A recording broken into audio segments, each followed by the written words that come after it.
Lexis.p, bienvenidos una vez más al portal jurídico más visitado de todo el Perú. Les saluda Francisco Vizcayata y hoy tenemos un tema bastante controvertido y un invitado especial. El doctor Almanza no necesita mayor presentación. De hecho, el agradecimiento al doctor Almanza de parte del equipo de Lexis.p por aceptar esta invitación para dialogar sobre un tema bastante discutido en la coyuntura, no solamente política, también en la coyuntura política en la comunidad jurídica. Gracias, Francisco, por esta invitación. Es para mí la primera vez que estoy con ustedes en Lexis y espero que podamos contribuir con vuestro gran que tienen siguiéndolos.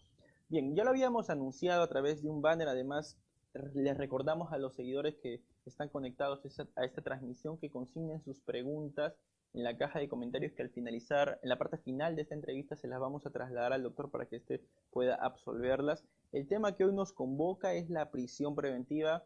Bueno, se ha discutido bastante en el fuero político, se discute bastante en el fuero jurídico. De hecho, hay muchas personas que creen que este tema sale a la discusión pública recién con los casos mediáticos que estamos teniendo. Sin embargo, es una discusión que se remite a muchos años atrás. ¿No, doctor? ¿Es esto así realmente? Claro, el tema de la prisión preventiva con el Código Procesal Penal del 2004 se volvió pues una decisión que se toma en audiencia, previo debate, y eso genera algún nivel de controversia. Sin embargo, creo que es la mejor forma de tomar este tipo de decisiones, en una audiencia y luego de debatir la pretensión de la Fiscalía y el punto de vista de la defensa. Hay mucha gente que tilda de inconstitucional la prisión preventiva porque vulnera la presunción de inocencia y el estado en el que una persona debería ser procesada, ¿no?, en libertad. ¿Qué opina sobre eso usted? De hecho, que la regla debe ser la libertad. Sin embargo, hay algunos fines del proceso que debemos asegurar, y uno de ellos es que la sentencia se cumpla, que no haya temas de contumacia, que se evite el peligro de fuga y que el proceso pues logre los objetivos. Cuando se ve que hay peligro procesal, cuando se ve que hay situaciones como una amenaza a la perturbación de la actividad probatoria, una amenaza al tema del arraigo, es que se tiene que dictar una prisión preventiva, ¿no? ¿Es una condena anticipada? No, jamás. Una prisión preventiva es una medida que está al servicio del proceso. Lamentablemente, a veces se quiere entender como una condena anticipada y muchas veces hasta se informa en ese sentido. Se dice que a una persona la han condenado a 18 meses de prisión preventiva y eso no es exacto, porque es una medida absolutamente instrumental que está al servicio de los fines del proceso penal. Esa es la idea de la prisión preventiva, servir a los fines del proceso penal. Ahora, para que un juez dicte prisión preventiva tienen que concurrir 3 presupuestos, ¿verdad? ¿Tienen que concurrir 3 presupuestos o se puede prescindir de uno? No, tienen que ser presupuestos copulativos, tienen que estar los 3. El tema de los fundados y graves elementos de convicción, la pena probable mayor a 4 años y el tema del peligro procesal. Bien, doctor, sobre el primer presupuesto, graves y fundados elementos de convicción de la comisión de un delito, hay un tema que también es muy discutido dentro de la comunidad jurídica. Se trata de si es que realmente se debe consignar la tipicidad del delito en audiencia de prisión preventiva, ¿no? Sobre eso usted tiene una posición bastante particular. Usted señala de que no se tiene que exigir al fiscal que tipifique exactamente qué delito está imputando. Sin embargo, lo que dice el presupuesto en el código, el espíritu de este presupuesto indica de que sí se tiene que tomar en cuenta. Claro, lo que pasa es que lo que se tiene que hacer es una imputación concreta, pero en lo fáctico. Cuando se pide una prisión preventiva, yo le tengo que decir al juez, estoy imputándole a esta persona este hecho. El hecho debe ser concreto, sin embargo, la calificación todavía va a estar sujeta a algunas situaciones que se puedan presentar respecto al hecho. Por ejemplo, la concurrencia de algún agravante, la concurrencia de alguna circunstancia que podría modificar la calificación jurídica. Entonces, esta no va a ser definitiva. Tiene que haber calificación jurídica sin duda, pero no va a ser definitiva, sino es una calificación aproximada, una calificación primigenia inicial. Esa es la idea. No una calificación definitiva, sino una calificación inicial con lo que se tiene al inicio del proceso, que es lo que se dice en la flagrancia, por ejemplo. cuando yo tengo una flagrancia y tengo a alguien, y siempre pongo este ejemplo, Ujú. alguien es capturado en el momento mismo en que está dando muerte a una persona, yo sé que eso es delito, pero todavía no tengo claro qué delito es. Todavía no sé si es feminicidio, todavía no sé si es parricidio, asesinato o homicidio simple. Eso lo voy a saber luego de hacer actos de investigación en la investigación preparatoria, de modo definitivo. Pero una cosa sí me queda clara en ese momento, que hay un delito y un delito. Entonces, la calificación que yo voy a hacer cuando hay una audiencia de prisión preventiva es una calificación inicial, que tiene que haber, sí, pero no es definitiva. Claro, pero si el fiscal no consigna con precisión qué delito está imputando, entonces ¿cómo la defensa va a asumir la estrategia adecuada para contrarrestar eso? Dime qué me imputas y te diré cómo me defiendo. No es una frase que se suele usar mucho en la comunidad jurídica. Por eso mismo, tiene que haber una calificación, pero esa calificación no se puede entender como definitiva. El fiscal tiene que calificar, y sobre esa calificación que el fiscal hace, la defensa tiene que hacer la contradicción. Pero lo que quiero dejar claro es, esa calificación podría variar, esa calificación podría después modificarse, porque no nos olvidemos, la prisión preventiva se pide en un estadio inicial del proceso, porque en ese mismo momento ya se da el peligro de fuga a veces. Entonces, digo, le pongo ese ejemplo pues que puse antes. Si al tipo lo encuentran en el momento mismo que está matando y lo dejo en libertad, lo más probable es que se fugue. Entonces la prisión preventiva se tiene que pedir en ese momento y no esperar el fin de la investigación preparatoria. ¿Por qué lo más probable es que se fugue? También puede no fugarse. Bueno, acá sí tenemos que aplicar las máximas de la experiencia. Las máximas de la experiencia, ¿qué nos dicen? La naturaleza científica del ser humano, que nos dicen que el ser humano es libre. ¿El derecho de una persona a estar libre es un derecho irrestricto? No. Se le puede privar, ¿por qué? Porque el peligro procesal está latente siempre en una persona cuya esencia es la libertad. Si esta persona sabe que ha cometido un delito grave, hay elementos en su contra, es altamente probable que esta persona va a fugar. Y no necesariamente porque sea mala persona, sino porque su esencia, su naturaleza humana de ser libre, le va a hacer que ante una amenaza fuerte, concreta, contundente, de privación de libertad por un periodo larguísimo, esta persona pues fugue. ¿Y por qué no se podría optar, tomando en cuenta de que la naturaleza del ser humano es una naturaleza en libertad, por qué no se le podría restringir, aplicar una medida menos gravosa, por ejemplo? ¿Los grilletes electrónicos es una opción también que usted contemplaría? Sin duda. Por eso siempre he dicho, la prisión preventiva debe ser la última ratio. Cuando ninguna medida alternativa funciona, cuando ninguna medida alternativa es adecuada. Ahí vamos con la prisión preventiva.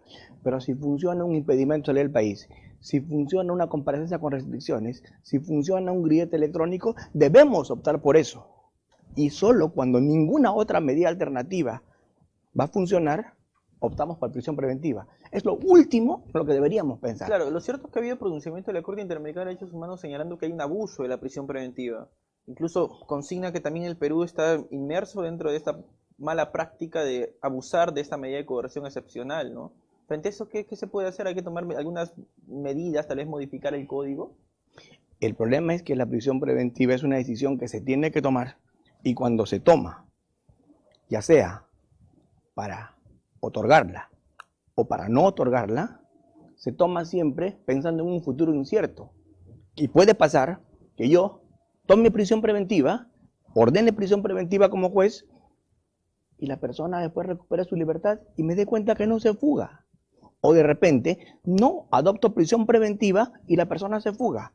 Y podemos enumerar muchísimos casos de personas a las que la Fiscalía le pidió prisión preventiva, el juez no la concedió y hoy día son prófugos de la justicia. Y podría tomarme la tarde enumerando los casos de personas a los que la Fiscalía le pidió prisión preventiva, el Poder Judicial no dio prisión preventiva y fugaron. Claro, pero los errores de esas personas no me hacen culpable a mí si yo soy procesado, ¿no?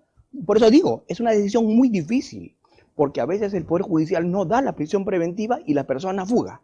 Y a veces da la prisión preventiva, la persona recupera su libertad, ya sea por un habeas corpus o por un cuestionamiento, y permanece. Entonces, debemos entender eso. La prisión preventiva siempre se toma respecto de un peligro que es futuro e incierto. entonces el margen de error va a existir, lamentablemente. Es algo que tenemos que entender. Y entonces, frente a ese margen de error, según lo que señala la Corte Interamericana de Derechos Humanos, yo puedo deducir que los fiscales en el Perú están optando por dictar prisión preventiva para asegurarse que en ese futuro incierto este investigado no pueda fugar. No creo, porque la cantidad de personas... Pero me remito a los datos, ¿no? La Corte Interamericana de Derechos Humanos ha señalado tajantemente esto. Lo que pasa es que, a ver, para hablar de cifras, hay dos sistemas que hoy día preocupan, que es el sistema de lavado de activos y el sistema anticorrupción, ¿cierto? Las fiscalías especializadas en anticorrupción y las fiscalías especializadas en lavado de activos. Más del 50% de los casos que la fiscalía ha pedido han sido denegados. Es dato a hoy día. Y yo les puedo asegurar esa cifra hoy, que más de la mitad de los casos que la fiscalía ha pedido en lavado de activos y corrupción, prisión preventiva, el Poder Judicial le dijo que no. Con lo cual, ¿de qué abuso estamos hablando? Si la fiscalía pide, porque la fiscalía considera que tiene los elementos y el Poder Judicial no lo da. El problema sería si, como algunas personas exageran y dicen la casi totalidad de los casos se van con prisión preventiva, y no es exacto. Porque para empezar, del 100% de casos, la Fiscalía pide prisión preventiva en menos del 10% de casos. Y de ese 10% de casos que la Fiscalía pide prisión preventiva, en la mitad lo da el juez. Entonces pregunto, ¿de qué abuso hablamos? Claro, pero ese abuso no lo sostienen algunos abogados, no lo sostienen organismos internacionales. Entonces, frente a eso, usted me acaba de decir hace un momento de que algunos abogados son los que sostienen de que se dicta prisión preventiva en casi todos los casos, pero eso tampoco es tan exacto, ¿no? Les estoy mencionando El problema del mal uso de la prisión preventiva no es una realidad que afecta al Perú. Los estudios del Centro de Justicia de las Américas, en CEJA, los estudios que se hicieron a través de organismos internacionales múltiples, han coincidido siempre en lo mismo, que Latinoamérica es un continente en el que el problema del abuso de la prisión preventiva existe. No podemos negar esa realidad. Pero por eso mismo, porque es una decisión muy difícil. Porque si no se adopta prisión preventiva, contumacia. Si no se adopta prisión preventiva, fuga. Si no se adopta prisión preventiva, obstaculización. Y a veces, para evitar esto, a veces, podría darse el caso de un uso desmedido. Podría. Por eso, esa es su justificación entonces frente al abuso de la prisión preventiva. Yo creo que la justificación frente al uso de la prisión preventiva, que en algunas ocasiones es excesivo, es que no hay forma de anticiparse. El día que tengamos, como en Estados Unidos, una posibilidad de vigilancia, de grilletes electrónicos, de altas fianzas, de resguardo de la alternativas, etcétera, va a funcionar mecanismos alternativos. Pero dejando de lado la hipocresía en este país, hay que ser bien honestos. Es difícil que en ocasiones, cuando el peligro de fuga es elevado, cuando la prueba es abundante y la pena es considerable, la persona permanezca. Y ante esos supuestos es bastante difícil aplicar una medida alternativa. Yo no quiero hacer demagogia. Si yo quisiera hacer demagogia, diría: pongámosle un grillete. La pregunta es, ¿cuánto cuesta? 2. ¿Una comparecencia con restricciones funciona? Doctor, cualquier persona que le escuche podría incluso decir de que usted mantiene una formación un tanto inquisitiva. No, vamos, voy a repetir. La prisión preventiva es la última de las alternativas, pero en ocasiones se tiene que usar. De hecho, el doctor César San Martín, a quien usted cita con frecuencia, se ha manifestado, incluso ha dicho de que es mucho más barato mantener a un preso, a un investigado con grillete electrónico que con prisión preventiva. Pero que los compren por los grilletes, porque no los tenemos. Si están así, que los compren. Vamos, pregunto. Si los compraran, ¿usted cambiaría su opinión? Dependiendo de la peligrosidad. Porque ya hemos visto que personas con grillete electrónico puesto están cometiendo robos agravados. Quiero que nos analicemos y nos pongamos en este momento en la realidad peruana. La realidad peruana es una realidad de criminalidad frecuente y en aumento, de inseguridad ciudadana total. De hoy día, capturas de personas con arma grande, con granadas de guerra. Pregunto, con esas personas que son capturadas en flagrancia, ¿existe alguna posibilidad de uso de grillete electrónico? No. ¿A esas personas se les presume inocentes? Sí. ¿A esas personas que están raqueteando, que están robando y que están matando con granadas de guerra y armas grandes, se les presume inocentes? Sí. Sin embargo, con ellos, por ejemplo, no existe ninguna posibilidad de usar una medida alternativa a la prisión preventiva. Porque si les doy un grillete electrónico, con todo y el grillete van a cometer delitos. Entonces digo, a veces es necesaria la prisión preventiva, a veces se hace un uso desmedido, seguramente. Pero yo lo que quiero decir es que es una medida, vamos, lo puedo resumir así, a veces es un mal necesario. Una miseria del derecho procesal. Algún día vamos a generar mecanismos en los que incluso la cárcel deje de existir. Binder hace una definición muy linda del derecho penal. Alberto Binder, un jurista argentino. Que está en contra de la prisión preventiva. No solo eso, sino Binder dice que está en contra incluso de la pena privativa de libertad. Binder, cuando titula su libro y hace su prólogo a su libro de introducción al derecho penal, dice: el derecho penal es la disciplina que estudia cómo los seres humanos se meten unos a otros en unas jaulas. Y es la verdad, el derecho penal es eso, una disciplina que estudia cómo los seres humanos se meten en jaulas, porque nuestro estado de civilización hoy día es tal que lamentablemente hay seres humanos a los que hay que meter en jaulas, y no en el Perú, sino en el mundo. Un día la civilización va a evolucionar a un nivel tal que el derecho penal no sea necesario. Porque yo pregunto, si se puede hacer un control social con medidas distintas, con multas, con temas administrativos, estaríamos como en países tipo Finlandia, Dinamarca, donde los penales se están cerrando, porque ya no tenemos necesidad de aplicación. Pero pregunto, en este momento, con la inseguridad ciudadana que hay acá, con el grado de crimen que hay en el Perú, no se puede dejar de aplicar prisiones preventivas en algunas ocasiones, es una necesidad. Pero eso sí, coincido absolutamente con usted, su uso tiene que ser muy cuidadoso, porque el límite entre el uso y el abuso es muy delgado. Es muy delgado. En eso coincido totalmente con usted. Bien, doctor, hay algo que también se discute mucho porque se acredita que hay obstrucción a la justicia cuando el investigado no quiere colaborar con el proceso judicial. ¿Es algo que usted comparte? Ese es un tema muy duro de discutir. ¿Por qué? Vamos. ¿Qué protege el derecho a la no autoincriminación? De hecho, eso es lo que se esgrime desde la otra trinchera, ¿no? Que Así es. si el investigado se tiene que autoincriminar, ¿no? Por eso mismo, yo digo, a ver, vamos. El derecho a la no autoincriminación implica que yo ejerza mi derecho a guardar silencio. Respecto a mi derecho a guardar silencio, no se puede sacar ninguna conclusión en contra mía, porque yo como ser humano tengo derecho ante una investigación procesal penal a guardar silencio. Sin embargo, si además de guardar silencio, escondo pruebas, si además de guardar silencio, falsifico documentos, si además de guardar silencio, simulo situaciones, eso ya es obstaculización. Sí, pero el solo hecho de guardar silencio... Jamás. El solo hecho de guardar silencio es un derecho fundamental, y es un derecho a la no autoincriminación en su máxima expresión.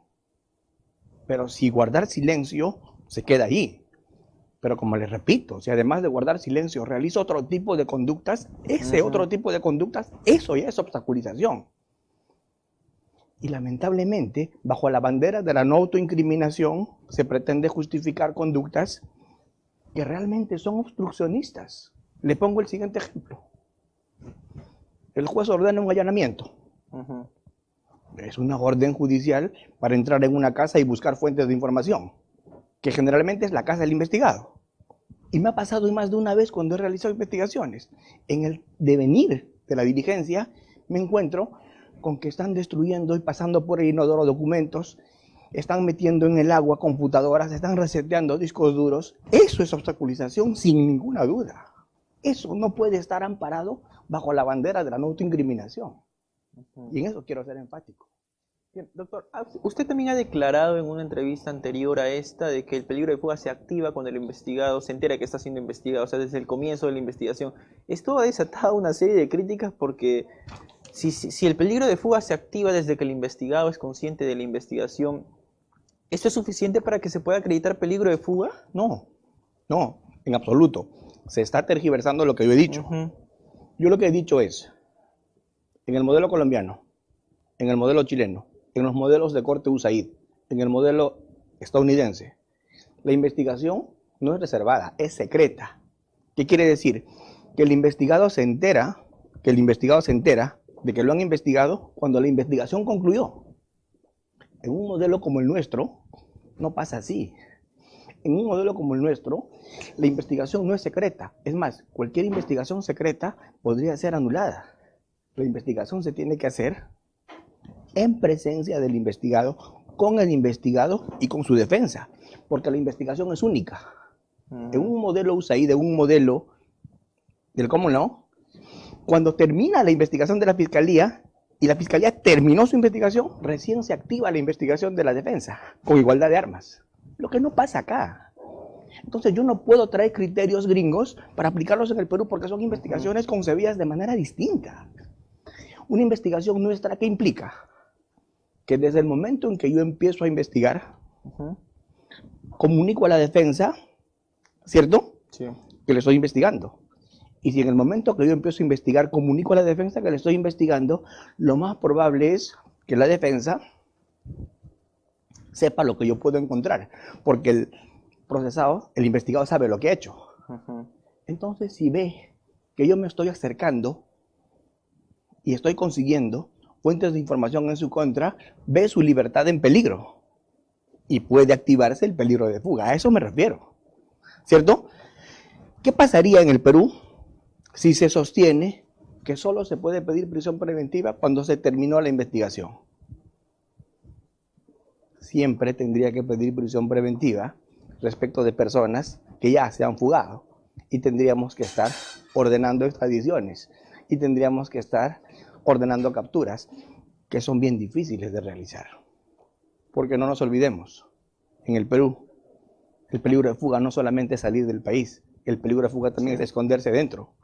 Entonces, en una realidad como la nuestra, donde la investigación es única, donde la investigación es conjunta, no puedo decir que al final del proceso, como la nuestra, desde el momento inicial, el investigado sabe que le estoy investigando. Qué fácil es para un fiscal litigar en un common law. Porque lo investigo, busco, encuentro, consigo, y cuando tengo todo, la investigación terminada, voy donde un juez y le digo, quiero la captura.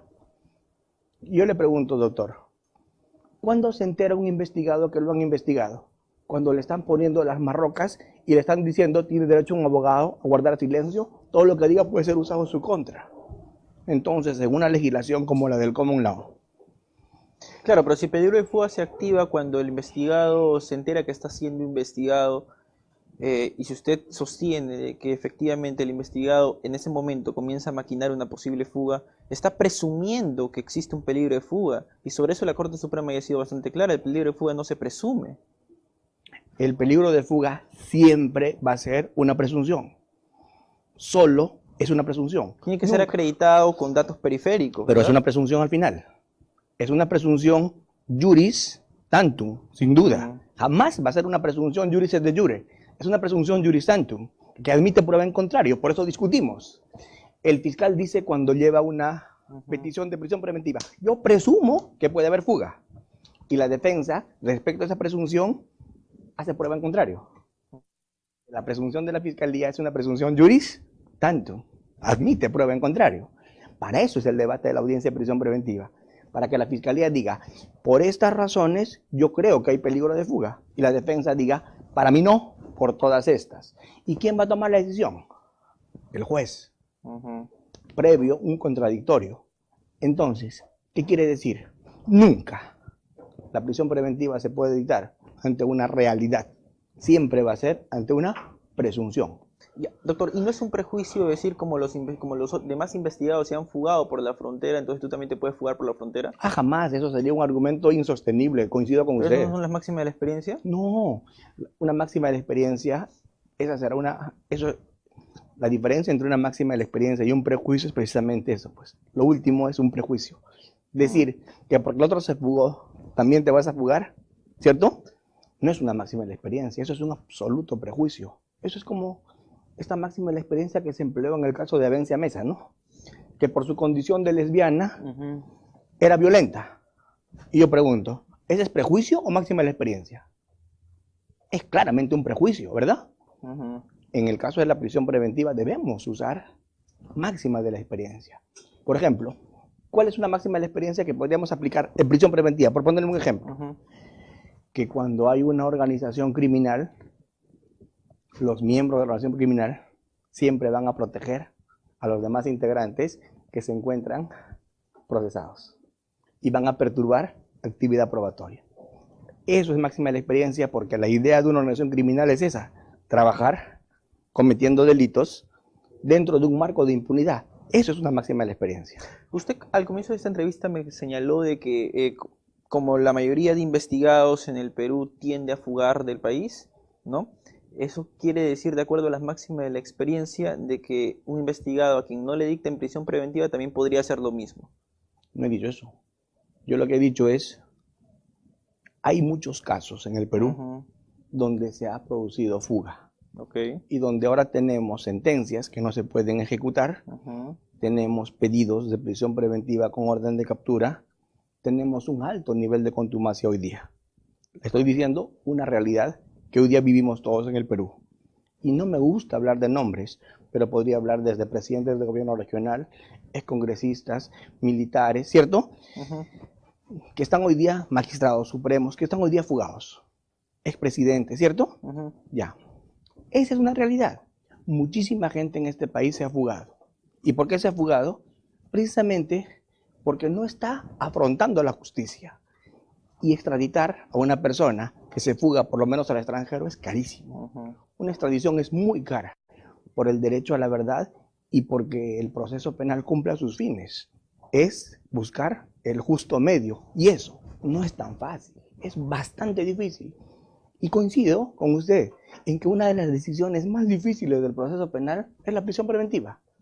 Yo creo que es la más difícil. Incluso es más difícil que la condena misma. Porque la condena se da en base a un proceso terminado, con pruebas actuadas. ¿Cierto?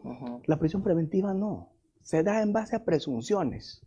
Y dictar una decisión en base a presunciones siempre tiene un margen de error lamentable. Pero a veces, como le digo, necesario. Ya, todos esos gobernadores, exalcaldes que usted menciona que se han fugado del país, ¿constituyen las máximas de la experiencia? No, constituyen una realidad, que es que en este momento la prisión preventiva está siendo mal usada. No se ha usado cuando se tenía que usar y en ocasiones seguramente se ha usado cuando no se tenía que usar. Y para prevenir eso es conveniente usarla en investigados que hayan cometido estos delitos gravosos. Tal vez la cura sería más cara que la enfermedad si se hace eso. Yo creo que el análisis tiene que ser prolijo, caso por caso, haciendo un análisis concreto. Le pongo un ejemplo.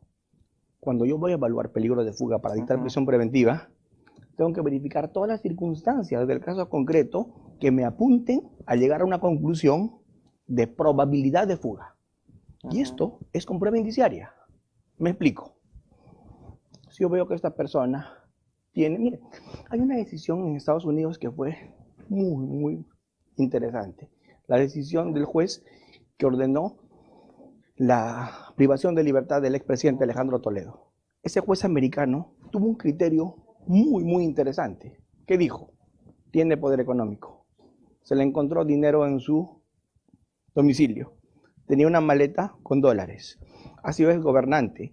Tiene relaciones en otros países. ¿Cierto? De todo eso junto, dijo, hay peligro de fuga. Por lo tanto, no me interesa una caución. Quiero que vaya y se le prive su libertad porque es la única forma de garantizar que no fugue. Eso se dijo en el caso de Toledo, ¿verdad? Vamos. Pregunto, ¿Qué pasaría si hubiera analizado por separado todo eso y no de modo conjunto? Hubiera dicho, no, tener plata no me dice nada. 2, tener amigos en el extranjero, todos los tenemos, pues. Tener poder político, pues lo tiene. Su conducta procesal, todo el mundo comete errores. ¿Ves? Si yo analizo uno por uno y por separado, nunca voy a concluir que hay peligro de fuga. Pero si yo analizo una pluralidad de indicios y todos son convergentes, todos apuntan a una misma conclusión, como lo hizo este juez americano, y dijo, de todo esto yo puedo colegir que existe alta probabilidad de fuga. Sin duda, la defensa del señor Alejandro Toledo no está de acuerdo con la decisión del juez americano, que le privó de su libertad. Y miren en qué país, y miren con qué nivel de fianzas, con qué nivel de cauciones. Se analizó en el contexto. Entonces eso es lo que tenemos que hacer, esa resolución que nos sirva de ejemplo, para decir, todos estos criterios analizados y pensados en su conjunto me pueden llevar a una conclusión, y no uno por uno. Y se lo digo, y qué bueno que me invite para decirlo esto a todo su público, en el Perú, cuando se ha querido librar de prisión preventiva a algunas personas específicas, lo que se ha hecho es analizar por separado y decir, no, obviamente, si yo digo, uno por uno, lo que la fiscalía lleva, voy a desvirtuar todos los casos de prisión preventiva. Pues, ejemplo, yo digo, no tiene trabajo, pues, pero no tener trabajo no te va a hacer fugar.